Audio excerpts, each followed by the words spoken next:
Which famous person's death made you the saddest? Steve Irwin, Grant Imahara, Mr. Rogers. This, Mr. Rogers' final goodbye. Enough said.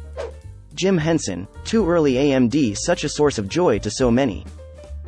Alan Rickman, Robin Williams, Carrie Fisher. About Robin Williams, his death was so shocking that there was a peak in the suicide rate after the news. In my psychiatry classes we learned that he is the only actor who increased the suicide rate twice. 1. With the movie The Dead Poets Society. 2. With his death. Edit. Grammar. Anthony Bourdain.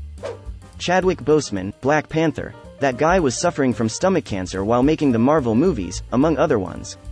He never said anything public about it. He got up and went to work every day. Some celebrities break a nail and be posting all over social media. Robin Williams. I always saw a bit of myself in him, and the idea that such a jovial man who brought joy to so many through his comedy and acting roles could commit suicide like that really hit me hard in a deep and emotional way. It sort of made me come to terms with the fact that if I were in a similar situation I might do the same thing that he did and end that suffering rather than prolong it. Hey, just pointing out, Williams's suicide was different. Because he was a comic with a history of drug use, everyone assumes it was done in a manic depressed state, as if his whole career must not have been enough to fight his sadness, so he gave up. People want to put his name next to Belushi and Farley. It wasn't like that. He didn't hate himself, he loved himself. He had aggressive dementia and chose to exit before he became someone else. Alan Rickman. David Bowie. I didn't expect it to be a gut punch, but it was. Heath Ledger. Chris Cornell, so talented and emotionally powerful. Chester Bennington, Linkin Park's vocalist. Alex Trebek. What a great human being. My friends and I watch Jeopardy all the time.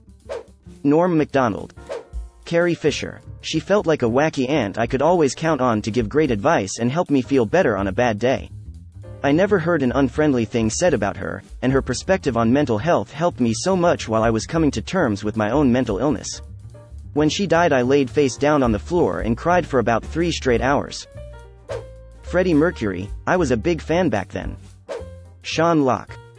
Carrot in a Box will forever be one of the best bits on TV ever. Anton Yelchin. It's always sad when someone dies, but his was completely avoidable and wasn't his fault. I really wanted Betty White to make it to 100.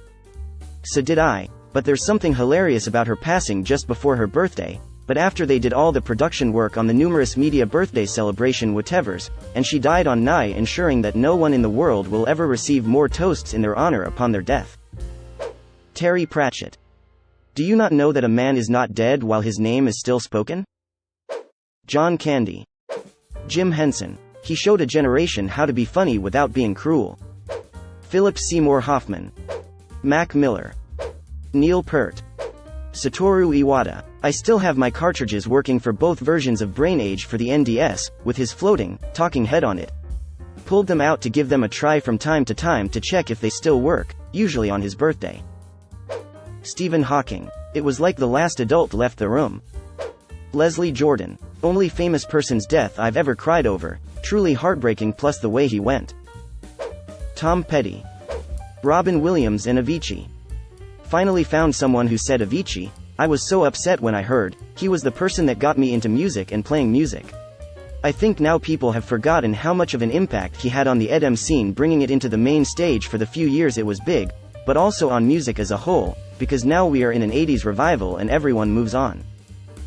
Mr. Robbie Coltrane. At least Hagrid is still around. The legacy of these movies is that my children's generation will show them to their children. So, you could be watching them in 50 years' time, easy. I'll not be here sadly, but Hagrid will. Robbie Coltrane. Kobe.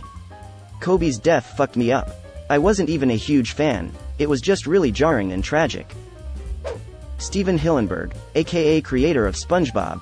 It's really hard to lose someone that once inspired you. John Ritter. Chris Farley hands down. Prince. Dolores O'Riordan, cried for days. Betty White. Anthony Bourdain.